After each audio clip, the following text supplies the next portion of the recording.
Hello, and welcome to the Empowerography Podcast. This is a platform created for women's voices to be heard and a place to share their stories, journeys, and successes with the world for the purpose of helping other women who might be on similar journeys. We are empowering women one episode at a time. I'm your host, Brad Walsh, so kick back, grab one of your favorite beverages, and enjoy the stories.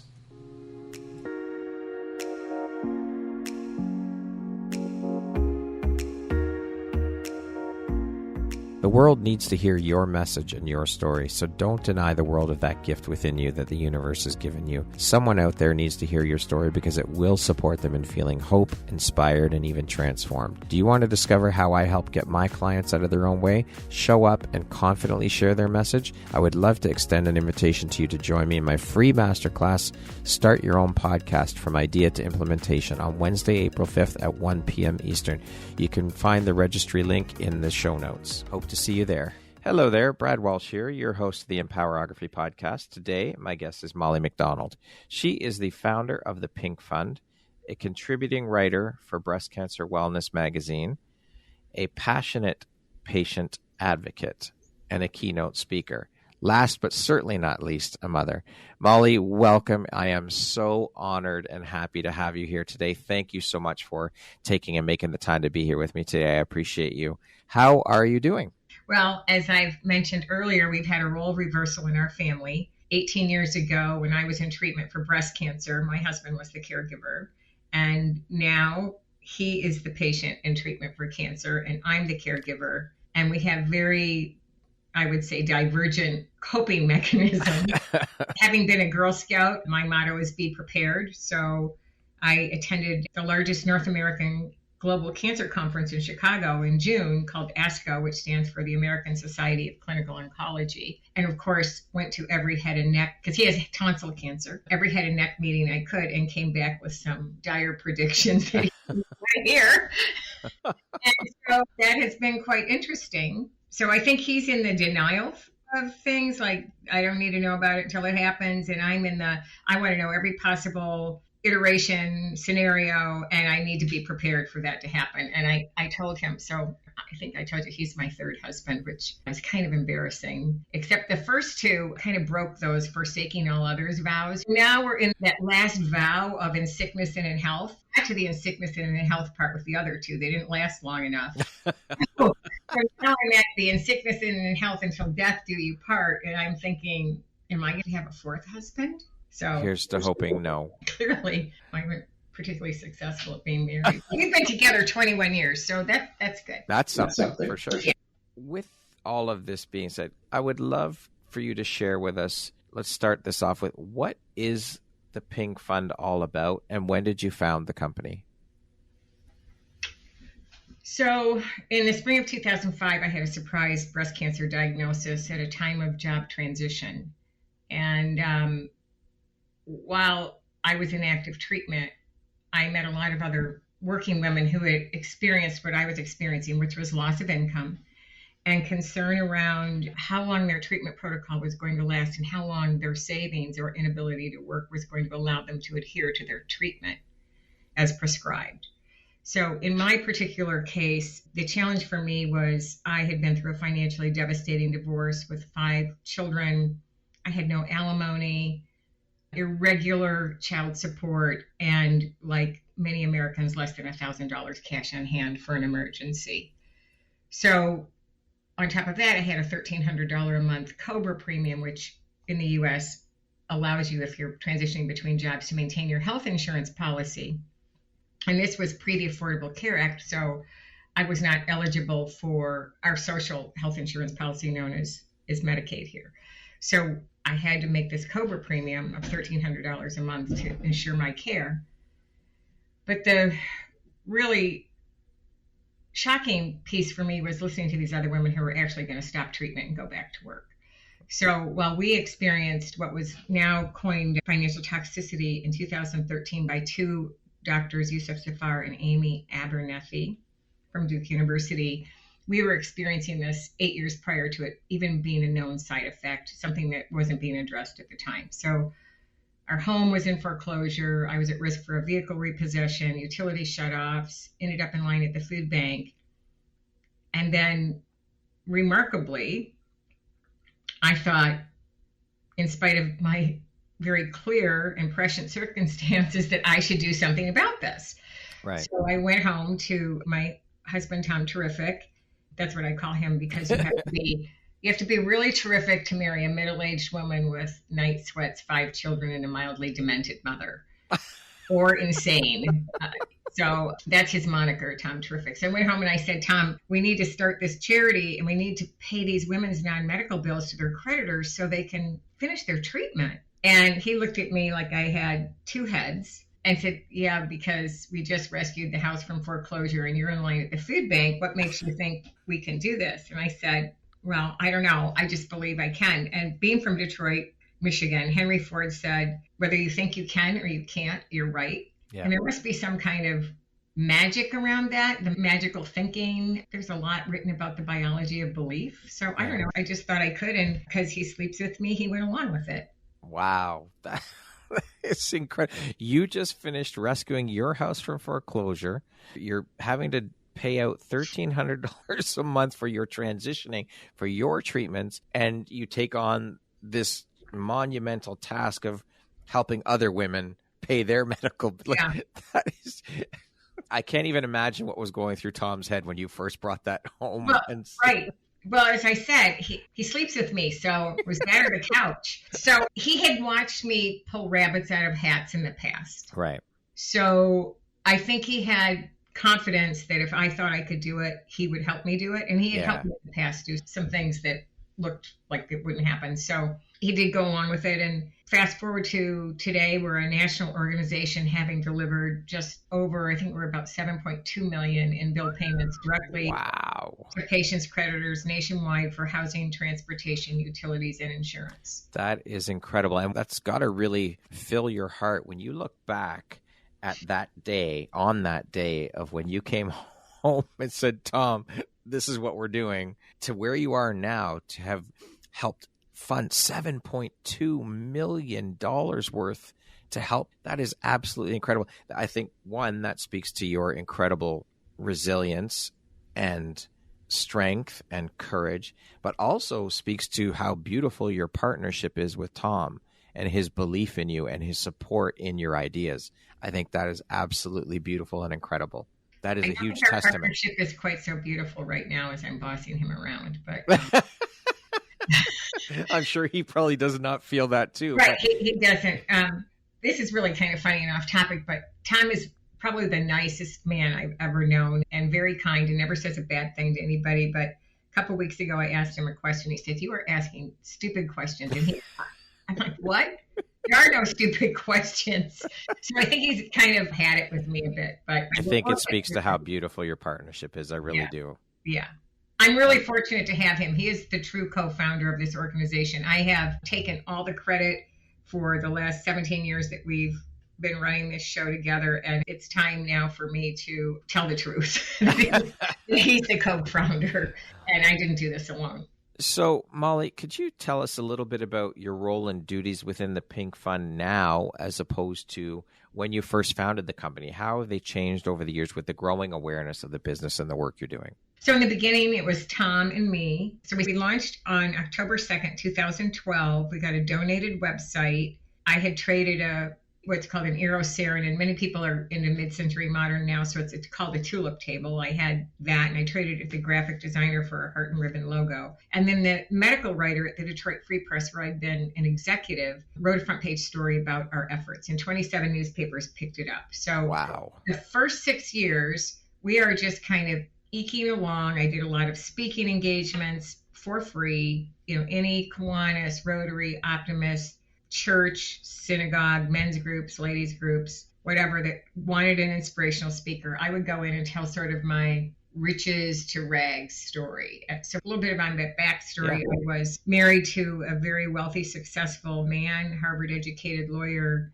who lost all our money, and I had to leave and take my children in 1997 and start over, return to work after being out of the workforce 12 years. And was cobbling together a lot of income. I transitioned these kids from private to public school. There was a dramatic change in our lifestyle. But in any case, Tom and I, with the support of people who sort of thought we could do this. Because again, as I said, we just rescued the home from foreclosure, and Yeah.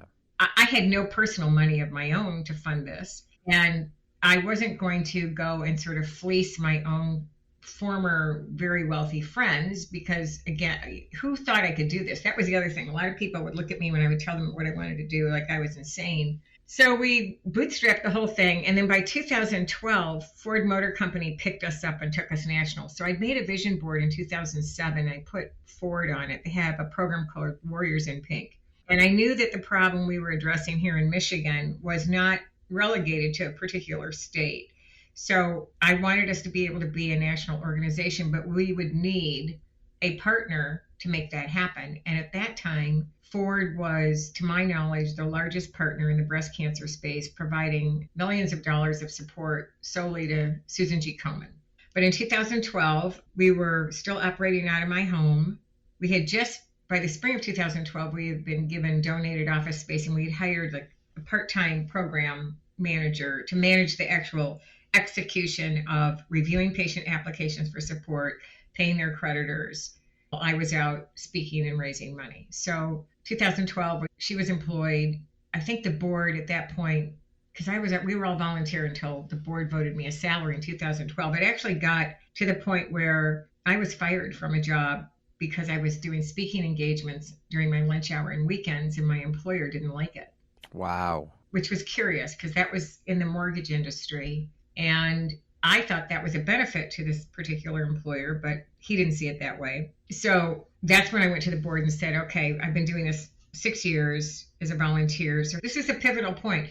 We either have to sundown this, which means shut the doors, close it, or you need to hire me, or you need to hire somebody else, because I have to have a job. I have these kids and I have to have an income. So they voted me enough of a stipend that with the child support I was now receiving, I could eke through. So that was 2012.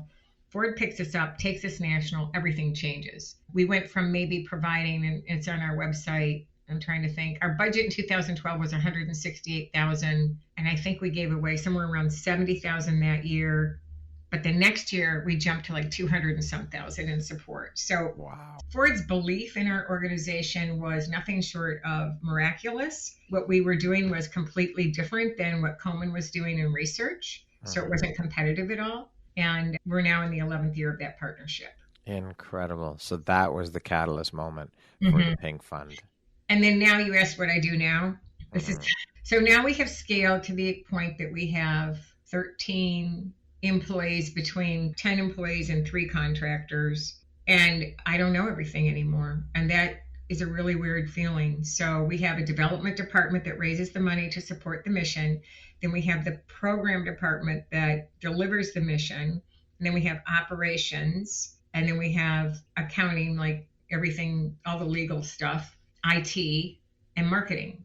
So it's an odd position to have grown an organization where you're not in the weeds every day. You're doing a lot of oversight. So right now, of that team, 3 of those people report directly to me, and then the people they supervise report to them. But we're a very collaborative team. They're really invested in the mission, which is amazing. And we have a lot of fun together. That's it. I think that's beautiful. Thank you for sharing that. Now, as a breast cancer survivor yourself and an advocate, you've experienced a journey filled with challenges and resilience. Can you share a little bit about your own personal story and journey and some of the most significant lessons you learned throughout your personal experience on the breast cancer journey? Well, I think the first lesson I would say that's interesting, probably for anybody in any disease state, once you sort of are what I call rushed into the sorority or fraternity that nobody wants to be in. It's once you're in, there's a lot of support from other people who understand what you're going through, which is really a lovely thing, because when somebody is ill, family and friends don't know what to say. I mean, I was talking to somebody about my husband's diagnosis, and they told me, yeah, well, my dad had that and he died 4 months later. You know, people don't know what to say. And the other day, a neighbor came over and said, I didn't want to tell you when we were walking, but my aunt had that, and she was sick for 5 years and had a feeding tube and was on oxygen and died. And so I'm going to call this sisterhood or brotherhood, this fraternity, sorority of like-minded people who understand what you're going through is great. Go back to the question again, because I kind of got off. Just share a little bit about the lessons that you've learned through that your was experience. That was one that I'm still in contact with the people that I was in a support group with 18 years ago through the provider where I was. So the other lesson that I've learned is there are challenges when you're growing an organization. And so I've had, I would say, 3 significant challenges. The first one is I started my organization in 2005 under a different name with the support at my request of my breast surgeon and my girlfriend. And within the year, I was going out and speaking, and we were raising money. And the two of them set up a board of directors and would not allow me to sit on the board. And I was completely confused by that. What I didn't realize is that it is my belief that I was so good at speaking that the other two were being, and this is personal because I don't have any real, maybe overshadowed by my personality. So at one point, I expressed some concern around conflict of interests. And I don't want to go into what those were, but I felt that they were significant. And within a couple of weeks of expressing that concern, my husband was present when we had that discussion. I received a courier-delivered letter from them and their board severing their relationship with me and taking my organization as theirs. Wow. So this was, when you talked about resilience, I was more horrified than when I found out that my children's father had lost all our money and that our big, beautiful home was going to be auctioned off at a sheriff's sale in 30 days. I mean, the rug was pulled out from under me. It was shocking that this individual who had taken an oath to do no harm and cut me open in the front, essentially stabbed me in the back. However, in retrospect, I just don't think it was a good fit for any of us, right? So I think that I was freed from that, but it did not feel like that at the time. So it was a Friday in August, and I mixed up a very large pitcher of cosmopolitan cocktails and got blasted drunk and felt really bad the next day. But by Monday, I decided to start over. And so my husband came up with the name Pink Fund. And I think that was around August 26th. Something around like that. I'd have to look up the letter. But literally by October 2nd, we rebooted. Incredible. So that's one instance of resilience. Another one is our first board of directors were people that they were friends because nobody really believed that I could do what I wanted to do. And my husband, we were really small. So it was me, my husband, the graphic designer, and these 2 other women that were friends. And the 2 other women voted my husband off the board and then harassed the graphic designer to the point that she resigned from the board, and then created a situation where it looked like there was going to be what I call a hostile takeover. Yeah. And at that point, I came home, and there were some other things that were happening. One of those individuals signed a contract which violated the bylaws, which actually a contract for office space, which we could not afford. And that violated the bylaws and actually put her in a situation of being financially responsible for that contract. So Tom found a real estate attorney who got us out from under it, and a nonprofit consultant who basically pulled everybody together and outlined what had happened and the timeline and how it violated the bylaws and what the exposure was to this one individual who promptly resigned from the board. But during that time, I realized that they were going to take over, like the same thing that had happened to me 4 years earlier, 5 years earlier. And again, those things I think are driven by ego and desire to have something for yourself that, is a great idea, but was not your idea. So during that time, I came home to Tom, and it was so stressful. I had a full-time job at the time, and these emails were flying back and forth. And I just came home and I said, you know what, this is not worth it. I'm quitting. And he just looked at me and he said, well, if you're quitting, then you're not the right woman for the job, because if this little thing is troubling you, then you're not going to be able to handle the big stuff. So step aside. Wow. Right. So that pissed me off. So I didn't step aside. And Tom, because of his due diligence and support, was able to resolve it all. And then we moved forward. And then we had our next board was much more professional board. And I share these things, by the way, not to disparage these individuals, but to share stories of resilience and lessons that hopefully other people can learn if they're thinking about building a nonprofit. Who do you align yourself with? Try to find out what their motive is to be in your space, especially as you're building a board of directors. We have a great board now. They're amazing. But in this second iteration of the board, we had some great people, but one of them was a litigator. And she would hold the board meetings over and argue over every point. She would come into the meetings as if she was going to trial with papers, briefcases, and files, and stuff was redacted. I don't know why it was redacted, but anyway, at one point, we had 3 resignations from the board because of that behavior. Nobody wanted to sit in a board meeting for 4 hours with someone who was arguing. Basically, our board meetings are quarterly, and this is what we've achieved, and these are our challenges, and this is our budget versus actual, and this is our profit and loss, and these are new opportunities, and that's kind of it. So in that instance, I took this individual out and shared with her that what made her really amazing in the courtroom did not make her amazing in the boardroom. In the boardroom. Yeah. The boardroom is about collaboration, and the courtroom is about win and lose. Yeah. And in nonprofits, it's not win and lose. So that was interesting, and she rolled off the board. But I did ask for her resignation, and she became litigious, and so she just asked if she could roll off at the end of her term. So those were really hard challenges for me. Interestingly enough, I'm pretty confrontational with like my kids or my husband. In business, I'm not. I have trouble. I really don't like confrontation in business. I learned to do it. Interesting dynamic. Yeah.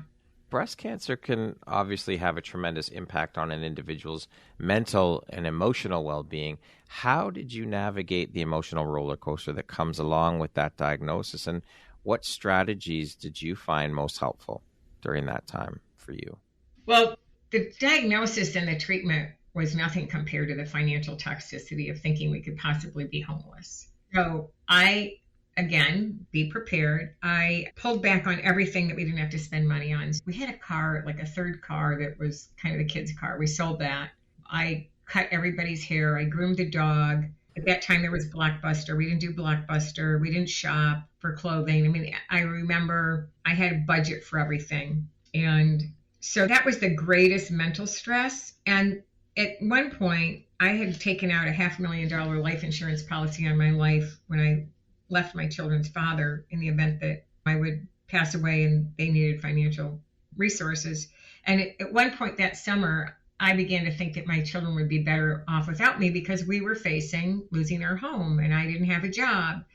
And I was still under a tax lien because my former husband had his office manager forge my signature on income tax and he didn't pay it. So I still was dealing with that. So, couldn't own anything. The house that we were living in, I rented for cash, and then my mother at 80 procured a 30-year mortgage so the kids and I wouldn't be homeless on the condition that we would make the payments. Wow. Right. So we were in a very precarious situation. And I don't know that I didn't cope very well. I was very tired from the radiation, so I was sleeping a lot. But I was terrified. I was terrified that we were going to be homeless. I mean, my coping mechanisms now are practicing yoga, walking 45 minutes to an hour every day. I used to swim, but that was taking too much time. And prayer. I would say prayer. That's kind of what they are now. And then, of course, I told you earlier that I'm having 2 glasses of wine every night. My doctor, we had this woman on our board. She's a nurse. She says, when someone tells you they're having 2 glasses of wine every night, they're lying. And I said, what do you mean? She said, they're drinking the whole bottle. So she said, that's just what they'll admit to. I have an amazing staff that loves me like family. So that's fabulous. My parents are long deceased, and my sister left Michigan, gosh, maybe 50 years. It couldn't be 50 years. Yeah, it could be maybe 50 years ago or more. And I always say she got as far away as she could from us without leaving the country. So she lives on an island in the Pacific Northwest. And so I don't see her very often. Right. And so for individuals currently facing a breast cancer diagnosis, the journey ahead, obviously, as you went through, can be incredibly overwhelming and filled with uncertainty. So what advice would you give to someone in that position, considering your experience and insights? So I think at the time you get a diagnosis, many of us will Google. Doctors will tell you don't Google. Well, we're going to Google anyway. I think seeking a second opinion is a really good idea. Getting in a support group, whether that's a private Facebook group, or a person-to-person. During COVID, it all had to be virtual anyway. But I think, as I said in the beginning of the program, being with our own kind, so to speak, is very soothing, where you can really express what you're afraid of, and other people may be afraid of the same thing. They give great advice. There are so many groups out there for young women. There's the Young Survival Coalition and the Breasties. For women of color, there's Touch, the Black Breast Cancer Alliance, and the Tiger Lily Foundation, and the Sisters Network. I think it's really important to be in the company of those people. Now, that said, because there's such a high recurrence of breast cancer, so 30% of us will recur and become what's called metastatic, which means the cancer has left the breast and entered the vital organs, bones, brain, and you live with it until you die from it. There are amazing groups for those women as well. And so I would say that's first and foremost. I do think nutrition is important. If you've been a fast food, that's one of the hard things. Nutrition is really important, that you keep your nutrition up. If you can, a daily walk of 30 minutes at least, yoga, meditation, and a lot of these things can be done in the privacy of your home, which doesn't mean you don't have to join a health club. I think those things are all really important. And then finally, hope. You cannot quantify or qualify what hope does for you. That because there's such a high survival rate, in spite of the 30% risk of recurrence, the treatment can be toxic and challenging and discouraging, but you watch people come out of it. So I guess that's my best advice. Then on the financial side, I think it's really important that at the time of diagnosis, if you're concerned about inability to work or your high deductible, you need to ask if there's a financial counselor in the provider setting to talk to about how you're going to manage this. And the challenge is that your physician is not going to know what this is going to cost. If you say, I don't know, what is this all going to cost me in the end? They don't know. So you have to find somebody who does know. And then if payment is going to be a problem, the first thing I recommend is setting up a payment plan. So they'll base that based on your income. And in my case, it took me 3 years to pay off the provider. I paid $100 a month. I had a very low deductible. This was $2,005, but I had no money. And I didn't want my bill to go into collections. So you don't want to avoid that. So I think making a payment plan, whatever it is, and as long as you make that plan and you stick to it, they're not going to send that bill to collections. And finally, if you are in a nonprofit, federally funded hospital, there's an organization called $4 that can help you deal with any debt that you might have, because that has to be dismissed legally. Okay. So there are organizations that can help with that. And then if you need copay assistance for your medications, provided you fall within, sometimes it's 300 to 400% of the federal poverty level, there are a number of organizations that can help with that. And so that then you have to sit with a social worker or a patient navigator. And that can really all help ease the burden. And then the other thing is cut yourself some slack. You can't beat yourself up. Chemo has a lot of cognitive side effects. Sometimes you really should find an advocate. Maybe it's not a family member, but somebody who can speak on your behalf, particularly if you're an introvert and you're afraid to talk to a doctor. Many patients are afraid that if they bring up some concerns to their physician, that they will cause that individual to, they're afraid that they're going to insult the physician. And then in some cases, they're afraid they won't get the best treatment. Thank you for that. Now, of course, breast cancer, yes, first and foremost, it affects the individual that is diagnosed, but it has that ripple effect into their loved ones and their support system. How did you navigate the emotional impact of your diagnosis on your relationships, and what advice do you have for others in similar situations? Well, with your spouse, you can pretty much tell everything. But I had young children at the time. I think they were 11 to 18. And you really have to couch what you share with them based on what you think they can absorb and not instill fear in them. In my case, the church that we were going to, my children had experienced the previous 6 years the loss of 7 of their friends' parents at different ages. So I had 5 kids in this private school. And so that's all they knew. Cancer means you're going to die.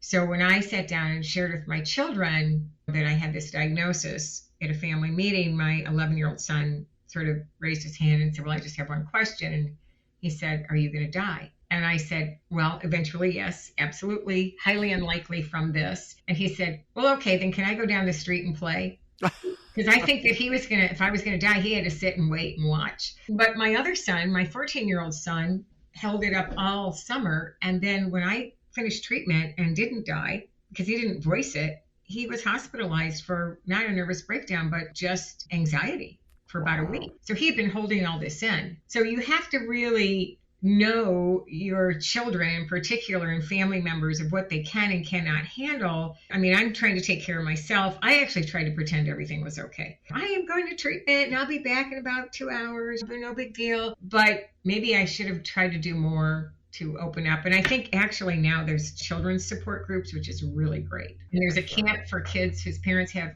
cancer called Camp Kesem. And there's some also these serious fun camps. And I think that's where those kids can go. And then if that's their support group, there's the other kids are there whose parents have cancer. And so now they can talk about it. I will say that when kids tell other kids about their parents' cancer, the kids are scared, people back away from you. And that can be a challenge. I find that when you have a serious health diagnosis, one of two things happen. People come alongside with like lasagna. Yeah. Or you don't hear from them because it scares them. In that case, you have to give a lot of grace to the ones that back away and a lot of gratitude to those who come support along and stay. Yeah. How have you seen breast cancer awareness shift in terms of the help, education, and support available now as opposed to when you were first diagnosed and when you first started the Pink Fund? So when I was diagnosed, we had VHS tapes. And they put me in a room, a stark white room with a little TV, and they plug in this VHS tape that tells me everything that I'm going to experience. I'm like, great. There was no question. There was nobody with me in the room. There was very little internet. I mean, 2005 was sort of when Facebook was just getting going, right? So there was nothing like there is now. And now, thanks to all the nonprofits that have sprung up for not only breast cancer, but all kinds of disease states, and pharmaceutical companies and others who have helped to fund these nonprofits to create really patient-focused education, that has changed the landscape of what I would call the psychosocial, financial, physical support. Pfizer has an amazing program, and we have a meeting next week. It's called POPSI, and I hate acronyms, and so I'm going to mess this up, and I can try to look it up on my phone. But it's where they have advocates come in and look at all the patient-facing collateral materials and education, whether it's paper or digital, that they're delivering to patients about cancer, whether it's breast cancer or any kind of cancer. And so I think this is a lovely thing because we get to come in and say, well, that doesn't resonate with me, and don't use acronyms with patients. They don't know what that means. But the efforts on the pharmaceutical companies, I would say that are doing a really good job of trying to reach out to patients. All of them have strong patient advocates employed by them who spend a lot of time working in the nonprofit space, helping to get this information to patients either directly through the pharmaceutical company or via a program that they create with the nonprofit. So now there is lots of credible information out there. And so that's the thing, credible, not wackadoo stuff. So, yes, absolutely. Yeah, I would say that's a huge change. So speaking of credible information versus wackadoo information, what, in your opinion, are the top 3 misconceptions and stigmas surrounding the disease, and how do you address and challenge these misconceptions? One, I think the first one is that men don't get breast cancer, and they do. So there is the Male Breast Cancer Alliance headed by Sherry Ambrose, and she's doing a fantastic job globally. So I think that's a big one because by the time a male gets tested for breast cancer, he often has a very advanced disease, and most often it's fatal because they don't have a lot of fat on their breasts for the tumors to grow. I mean, it can get into the other body parts pretty quickly. So that's number one, that men can get breast cancer. Number 2, 40-some thousand women or more are dying of this disease every year in the United States. So while there's this early detection saves lives, it does. But on the other hand, some people are diagnosed with metastatic, which is known as stage 4 disease, what they call de novo, which means right out of the gate, first diagnosis. So that's the other one.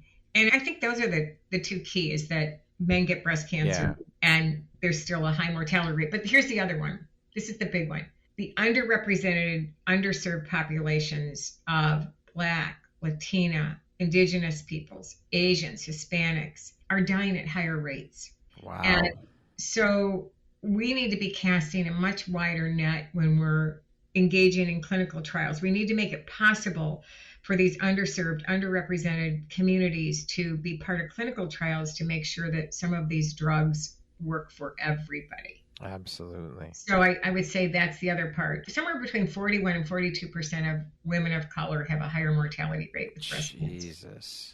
And some of that is a result of what I would call social determinants of health. They're not getting screened. They're not educated. And then other is the part of they don't have money. They can't afford to leave their hourly job at, let's say, Target to They go to can't their miss a appointments. paycheck. Yeah, Right. yeah, Yeah. for sure. And so with that being said around detection and screenings, and obviously early detection and regular screenings are vital in combating breast cancer, but how do you encourage and educate others about the importance of self-examination, screenings, seeking medical attention for any concerning symptoms? There's a big dialogue around self-exam because many people feel like women don't know how to do it correctly, which we don't. But I still believe there's a little thing out there called feel it on the first, check your breasts on the first of every month. There's a lot of education around screenings right now under the Affordable Care Act. Your annual mammogram doesn't cost you anything. It's guaranteed. So there's no reason not to get it. But the larger challenge becomes if the mammogram comes back with a positive result or a suspicious mass, the follow-up tests are not covered. So the follow-up MRIs and ultrasounds are not covered, and those can range between $150 and $500. So now right away, those underrepresented, underserved people are not getting those tests. Yeah. They can't afford it. So that probably contributes to the higher mortality rate. So that's a big one right now. As advocates, we're working to get that changed because it is covered for prostate cancer and lung, those follow-up screenings. Why it's not covered for breast, I don't know. As advocates, we're working nationally to change that. And so how do you engage in the larger conversation around that and breast cancer beyond awareness campaigns? How do we overcome this problem, or how do we start to combat it? So I have to give some kudos to Komen, because Komen really was one of the first to get women out of their homes. I mean, there was so much shame around breast cancer because until the late 90s, I mean, the whole thing was Dr. Susan Lover recently passed away, and she was an amazing advocate for breast cancer. And her book is known as the Bible for breast cancer. She talked about, I think she called it slash, burn, and kill. I mean, she said the treatments were so toxic. But Komen got all these women out in the streets, the Race for the Cure, walking, pinked out, celebrating. And that really started an awareness campaign. So it removed the shame from the disease, but started awareness. But there's not enough education out there until you need it. There's some public health initiatives in Michigan. The Michigan Department of Public Health has an amazing, robust website that they received money, I believe it was from the Department of Defense. I could be wrong. Maybe it was this, I'm going to mess this up, National Institutes of Health. But they have a really great website. I can follow up with that with you. But again, there's a lot of information out there, but you don't necessarily use it until you need it. And then sometimes it's a little late. Now, back to, I want to talk a little bit about the stats you had mentioned, 41%, and we're talking about male breast cancer as well. So leads into these next couple of questions. I read that female breast cancer has now surpassed lung cancer as the most commonly diagnosed cancer. An estimated 2.2 million new cases of breast cancer were diagnosed in women across the world in 2020. Those numbers are horrifying and staggering. So what are a couple of tips you could provide in order to help with early detection and risk reduction? Well, I think that's changed because people don't smoke cigarettes anymore like they used to, right? Right. So over the last 50 years, that has changed. I mean, lung cancer is not always the result of behavioral choices, but most often can be.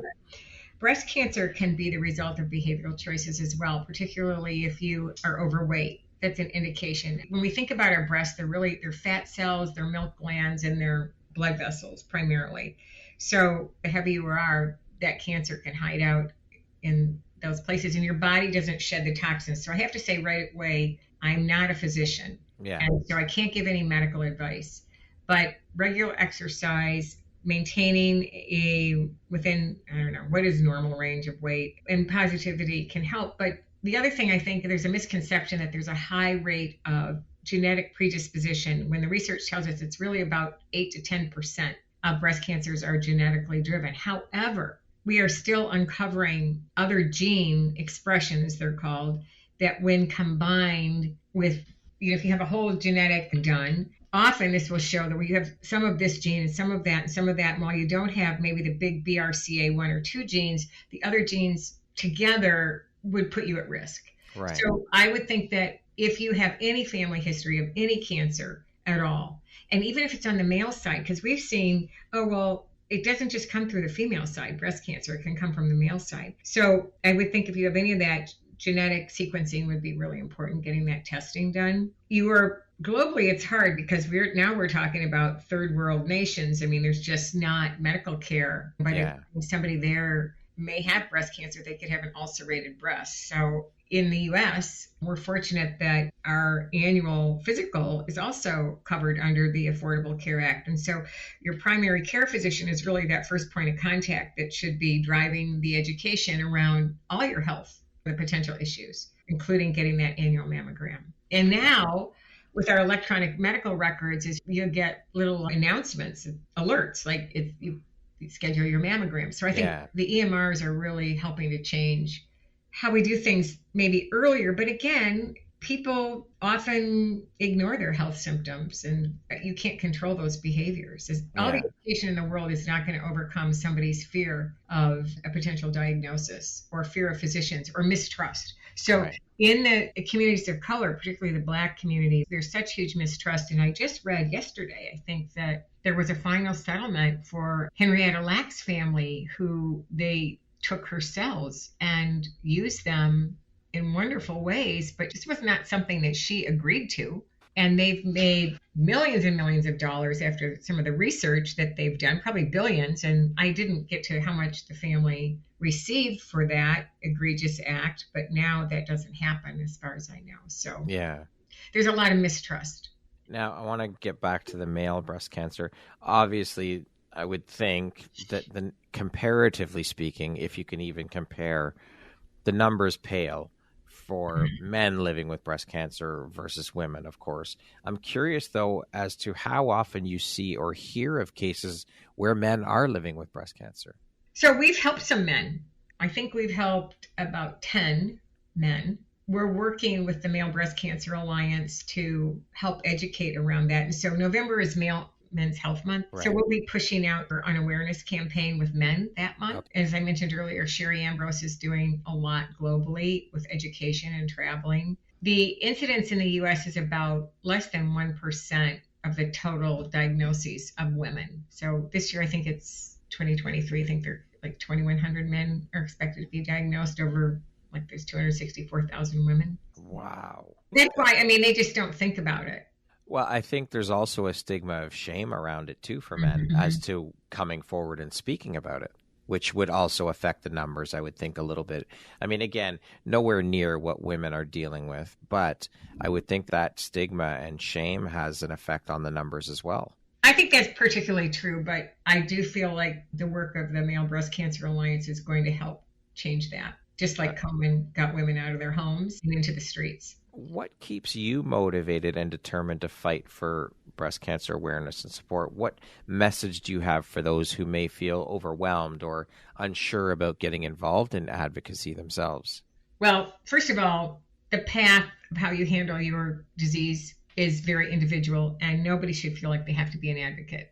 They should be an advocate for themselves, first and foremost. I mean, you are your best advocate. And as I said earlier, if you're not able to be an advocate for yourself, you need to find some badass male or female friend, voice who's going to speak on your behalf and go to appointments with you and ask questions that you're too afraid to ask. So my first thing was, not everybody has to be an advocate, but you have to be a self-advocate. Some of the best advocacy organizations are those that you're going to join when you're in treatment and you meet all these other people. I would say that we have the ability to change things for the good when we come together and advocate for legislative changes. For example, I sit on the board of the National Breast Cancer Coalition out of Washington, D.C., and we are advocating for a change with patients with metastatic breast cancer to change the wait period to receive Social Security disability. Right now, there's a very long wait period. You can be approved, but you have to wait months and months without showing any working income. Well, who can live without having any working income, right? Particularly if you don't have any savings. So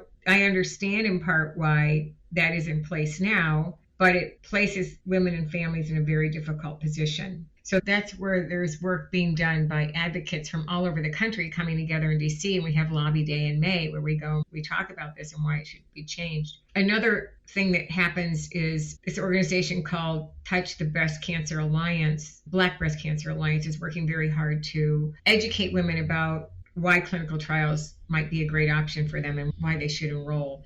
And they're doing just an outstanding job. Recently, I got involved in another form of advocacy around what's a breast reconstruction issue, so in breast reconstruction, you can either have implants, you can have what they call tram flaps, but there's another procedure called the deep flap where they take fat from your stomach and your belly and the blood vessels and everything and move it up to your breast and create really naturally appearing, feeling breasts. And the outcome for that surgery long-term is better than implants, which can cause autoimmune diseases, which can shift and move, which have been recalled. So the Centers for Medicare, they wanted to change the coding on this so that the deep flap wasn't covered. It's a very expensive surgery. And the out-of-pocket, if this is not covered by your insurance, which is, by the way, guaranteed as part of cure. It didn't used to be. Reconstruction was not covered for a number of years, but now it's like making women whole again, whatever they choose. But if right now, the way they're wanting to change the coding is that the deep flap would not be covered. So as advocates, I wrote a blog called Deeply Disturbed, and all of us have come together in ways that actually the Center for Medicaid Services are looking at this again. So they're giving it a second look. And that's where advocates got really powerful, wrote op-eds, posted on social channels. That's incredible. Right. So we as advocates have an opportunity to make a real difference. And I think that's really important. We had a situation some years ago where a health insurer that I won't name declined to accept our payment, that health insurance premium, for reasons I believe that if they killed that premium for that person, they wouldn't have to pay the hundreds of thousands of dollars for treatment. So I went up to Lansing, and the claim was that they couldn't accept the payment from a third party unless it was HIV or Hep C. So unless it was a public, I don't even know why, unless it was a public health issue. So I went up to Lansing here in Michigan, where our capital is, and met with the Democratic head of the House and said, I need this changed. Yeah. And she said, well, I think we can do this through diplomacy. I said, well, I want to do it through legislation. She said, well, let's try diplomacy. So I always say I'm a disruptor, not much of a diplomat. But anyway, I was like, okay, I'll go for it. So she got it changed through diplomacy, but ultimately that needs to be changed through legislation. We just had a situation where we paid a dental premium. Your teeth are really affected by chemotherapy, and you can have very significant tooth loss and dental issues. And we paid this dental premium and it was declined. Again, we are a third party. We don't have to accept it. So there again, advocacy on that. We're working on that. If our organization was larger and we had more financial resources, we might get more engaged in advocacy and lobbying. But we can do this now through other organizations without having to fund it through Pink Fund, and it's just as effective. Well, I mean, the more people you get involved, the louder the voice is. So that's the key, right, is bringing more and more people on board with the advocacy work to have a louder voice and to stand united, because the more people you get involved, they can't deny if the voice is so loud. Are the voters, right? Yeah, exactly. So That's what it is. So yeah. I've seen advocacy make a lot of great positive change. Looking towards the future of the Pink Fund, Molly, what are your aspirations and goals for the company, and how do you hope to make a lasting impact on the lives of those affected by breast cancer? So there's this thing called founder syndrome, where the founder doesn't want to leave. So we have a strategy in mind with a timetable and a plan in place. Right now, I have an emergency successor. So should I don't know, win the lottery and quit or do something stupid and get fired, or I don't know, run for president. I've been thinking about that. We have a plan in place for someone to step in while the board would then. The problem that the Pink Fund addresses is not a problem that is solvable. It's a problem that is bridged. There is not enough money and the way our health system is set up to completely solve this problem. So we are going to be needed, as are other organizations in this space who collaborate, well, I don't know if they collaborate, but provide additional means of support. One of the things we're doing is we're building a larger board of directors. So we just had our board meeting Monday night, and we decided to increase our board from 7 to 15, and that will be done over the next 3 to 5 years, very strategically. That was one thing we'd like to do. Another thing we're considering is how do we provide financial support for patients who cannot participate in clinical trials because of financial barriers. So we're looking at that, providing not only navigation around that maybe, but do we create a program that would provide, we can't do reimbursement. That's what's really interesting. People who need to be in a clinical trial, they don't have the cash up front to travel to the trial site, to leave work, to pay for accommodations. So we're sorting through that. So that's kind of a future plan. We want to do much more on some educational pieces on how to advocate for yourself, around what questions to ask, around getting financial help. And then my big goal is that I want a national charity checkout program that will build significant revenue for the organization that will twofold fund the mission, allow us to help more people. I think I mentioned earlier that we have had a 53% increase in requests for help, which means we need to more than double our budget. So our current budget is $2.4 million. We need to get really to $5 million to meet that need. And that's this year.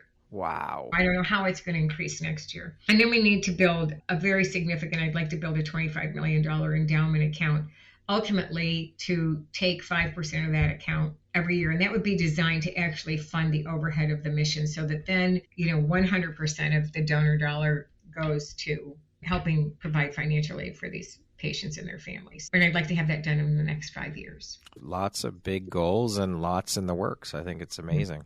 It's beautiful, the work you're doing. By 2028, see, in 5 years, then I run for president. There you go. Yeah. Molly for president. You heard it here first, everyone. Molly MacDonald for president. I love it. Molly, what lights you up or is the most rewarding thing about the work that you do? The thank you notes from the patients and their families. They're really amazing. Some of them, they told us that they had their surgery, but they weren't going to have the chemotherapy until we paid their house for 3 months. And then they told their doctor they could get the chemo. So that was a big one.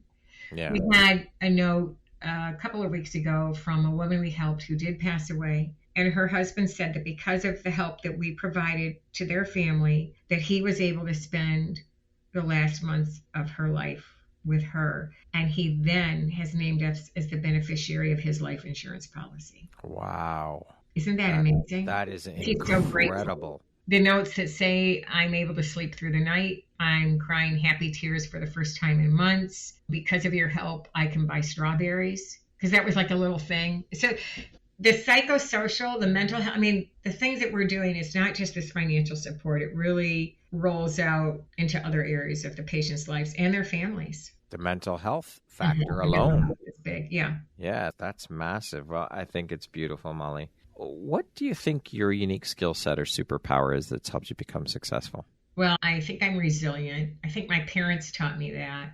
I grew up well off, but I was never indulged financially. So I had to work for certain things. And when I moved in with my boyfriend, when I was pursuing a master's degree at the University of Michigan in journalism, my parents called me up and said, so we see you're making all the adult decisions. And I said, yeah, what do you mean? And they said, well, you're going to get all the adult responsibility. I'm like, well, what does that mean? They said, well, we're not paying for your schooling anymore. I said, okay. And we're taking the car back. And I said, okay. And I wasn't mad at them. I'm like, this made sense. They said, you are not living according to our moral code. You're an adult. You're 25. You can do all this. And I went out and I got 3 part-time jobs, ended up doing 2 of them. And then I got a loan and a grant. So I think resilience, or just, I can do this. I can take care of it. I don't blame somebody else for a decision that they've made. Tenacity, self-belief, faith. When I had to leave my marriage very quickly with my 5 children, I had no money. I had literally no money, and I didn't know what was going to happen. But I had this Bible verse that really I clung to, which was Jeremiah, it's 10. I'm really not good. I'm really bad Christian. I don't go around spouting Bible verses. But anyways, Jeremiah 10:11, I think it was, for I know the plans I have for you, say the Lord, plans to prosper you, give you hope in a future. And so I kept saying that there's a future for me, and I just never thought it would be in the nonprofit space. And so I always say at the end, in losing everything I thought had value, which was just stuff, I found what really does, and it's a life of service. So on my emails, there's this little Winston Churchill quote that says, we make a living by what we get, but we make a life by what we give. I love that. And that, really, when you think about it, that's really why we're all here, is to be in and of service to one another. That's our purpose. Well, that's a big part of our purpose. Hopefully some of us feel that way, but there's some people who are, Absolutely. Yes, absolutely. But I will say that my greatest joy comes from helping others. There was back in my big old life where I had a housekeeper and a gardener and everything was delivered and a nanny. I had a neighbor across the street who was much wealthier than we were. And her husband had been chairman of the board of McKinsey Worldwide, and they had homes all over the place. And I observed Susie, and she would walk into almost any room, and after saying her pleasantries, the first thing she would say, "How can I help?" And so I started practicing that. I don't even know why, but I thought I saw how it changed the room. She was this woman whose husband had been chief of staff in the White House for Jimmy Carter for a period of time. Wow. Yeah. So she had been exposed. They had a home in Paris across the street from the Eiffel Tower, and a chalet in Switzerland, and another home in Connecticut. But Susie was all about helping and minimizing their wealth and all the awards that her husband had received and how they lived. She minimized that to really help other people. So that was, how can I help? I started practicing that. And then I think early in my life, I would walk in and I would be like, "Here I am, I'm here." And I switched that to "There you are." So I'd been a reporter, and really as a reporter, "There you are" is all about learning your story. Tell me more about you. And the other thing that happened for me that really changed me is that when we had to leave our life, it was really hard. And I felt I was so invested in my family of origin, my private school education, my clothes, my cars, my vacations, my jewelry, my art. I mean, all this stuff that I felt made me who I was. And then it was gone. All it was gone. I mean, the stuff was gone. And I had a really hard time finding who I was. And I had a really hard time being happy for other people for a while. All my they were still my friends at the time, but their trips to Europe and their homes all over the place and their new clothes and whatever it was. And I decided to practice being happy for them. Instead of being jealous or feeling like I got gypped, I started practicing, "Oh, tell me more about that. That sounds so great. Show me some pictures or whatever. I'm so happy for you." And then that became genuine. So I would say those three things. How can I help? There you are. And truly be happy for other people, even when they have things that you think you want or should have, but don't, because that's where the joy comes from. Yeah. When you're jealous and angry and feel like you don't have what you deserve, that can make you physically sick. That's a shitty energy to carry. Mm-hmm. Yeah. So I tell those three things. And then my son, we have this little granddaughter, and she was whining about something the other day. And my son said something that I really hope, this was probably the biggest gift he's ever given me. He said, "Charlotte, when Mimi started her organization," and then he went into the story about how it was taken from me. And he said to her, "And do you know what she did? She started over." And she didn't let that stop her. And I thought, wow, this is probably the best lesson I've ever given to my son. And I didn't know I did. That's beautiful. Yeah. So I think that's my legacy. I love it. Speaking of success, Molly, how do you define that word? What does the word success mean to you? Well, I think it goes back to that Winston Churchill quote. We make a living by what we get. It's not about the money or the stuff. It's about what you give back, what you give out. And sometimes, I'm giving out money, but I'm not giving out my money. It's all these fabulous donors who help us and our partners. I think success to me is just knowing you helped somebody. Mm-hmm. But I also want to say that for people who are extremely wealthy and spend a lot of money, I always tell people when they purchase whatever that thing is, there's a whole line of people behind that brought that product to market. Yep. And so they're keeping those people in groceries and roofs over their heads. And so we should not disparage the wealthy for the way they spend their money. Very true. What would you say is one of the most important things you've learned in your life? And what was your life like before you learned it? And what was your life like after learning it? I was really self-absorbed and self-important probably until I had to leave my marriage. I was 46 at the time. So it was pretty much all about me. I used to think that if people would just be more like me, their life would be perfect. Like I had it all together. Why wouldn't you want to be like me? There's a quote that the author Anne Lamott has in one of her books that says something like, if people would just listen to me and do what I say, their lives would be so much better and so would mine because I wouldn't have to worry about their bad choices or something like that. So I always talk about my never to be humble opinion. Now I've learned to not give my opinion unless somebody asks. I'll say, are you interested in what I think about this before just telling them they're full of shit. And I will tell you the other thing, I was make a terrible therapist.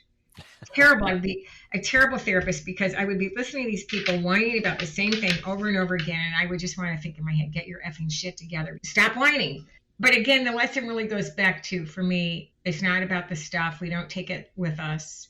I think being at the bedside of both my parents when they passed away was the most amazing miracle I've ever witnessed. It's, to me, a greater miracle than birth, because the essence of that individual is truly gone. And everything that we have associated with that individual is all about how they appear, what they wear, how they speak, what they surround themselves with. It's all the trappings of the physical world, and then it's empty. So to have had the privilege of witnessing that was a very different experience than seeing a body laid out in a coffin. And I just think that we can enjoy all our stuff, but the real joy in life is really about serving others in some capacity. And I'll give an example.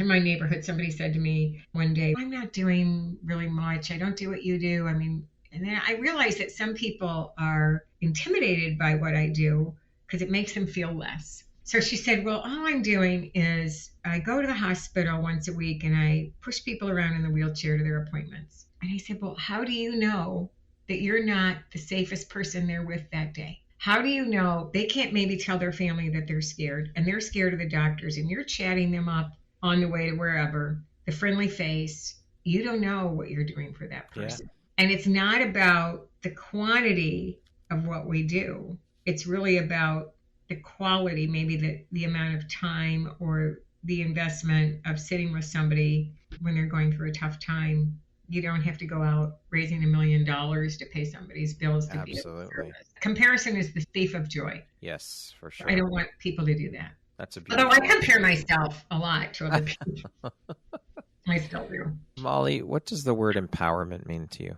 I think empowerment comes from within.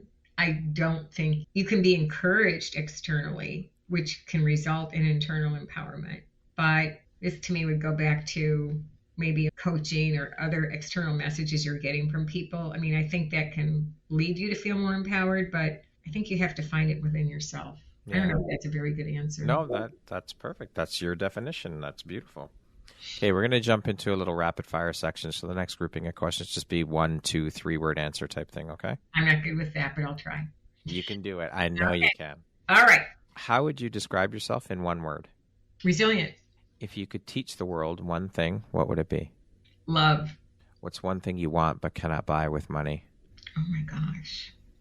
I already have it. And what is it? Service. If you were writing your autobiography, what would the title be? Now that my topless dancing career is over. That is brilliant. I That's love not it. One word though. Sorry. No, it's 1, 2, 3, 4 word type thing. That's okay. I love that title. That is brilliant. If you could be remembered for one thing, Molly, what would it be? I tried. What is one thing you love about yourself that is not related to your physical appearance? I'm not loving my physical appearance so much anymore. It's really hard to get old. My mind. Beautiful. That concludes our rapid fire section. Now back to our regularly scheduled program. What is something... Can I just interrupt? I found out what POPSI means. Oh, okay. Okay, hold on a minute. I just had it. Okay, it's Pfizer Oncology Patient Centricity Ecosystem. Beautiful. Thank you. Which is a lot.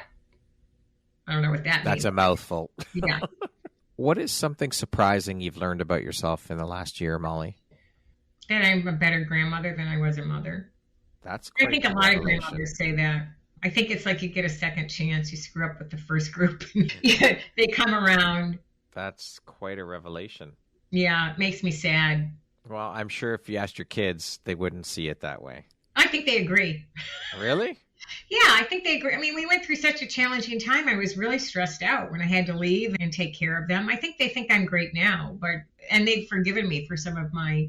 I would have to say I was not suited to raise 5 children on my own. Well, that's a huge responsibility for anyone to have to raise 5 kids on your own. I mean, and then you factor in the fact that you later on went through breast cancer, and that's a lot on anybody. So I think... But I had a foreshadowing of that. I remember babysitting. This is really funny. There was this Catholic family in Grosse Pointe, and I remember babysitting.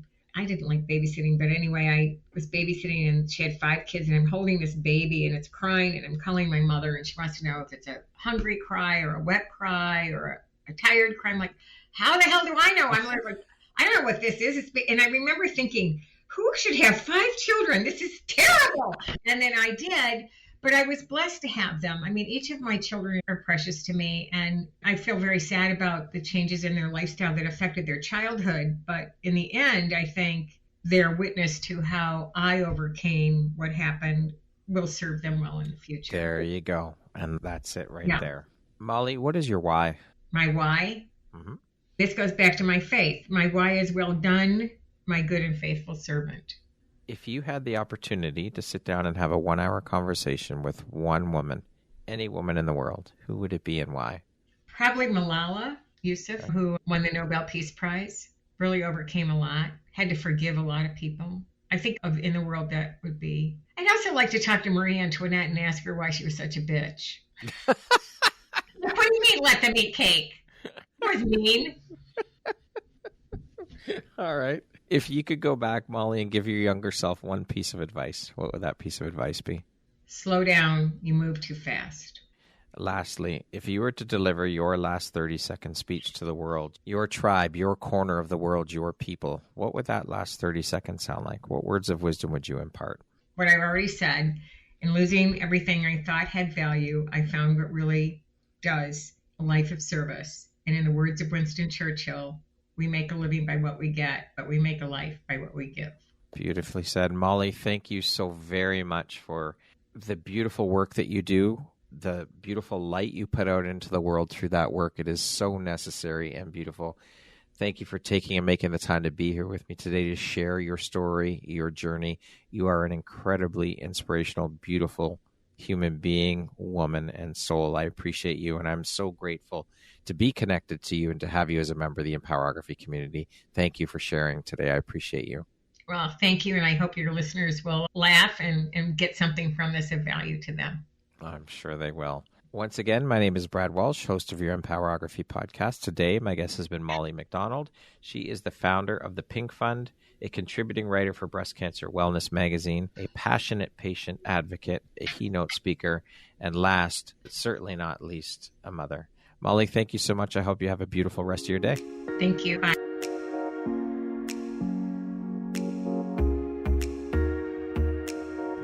Thank you very much for listening to this podcast.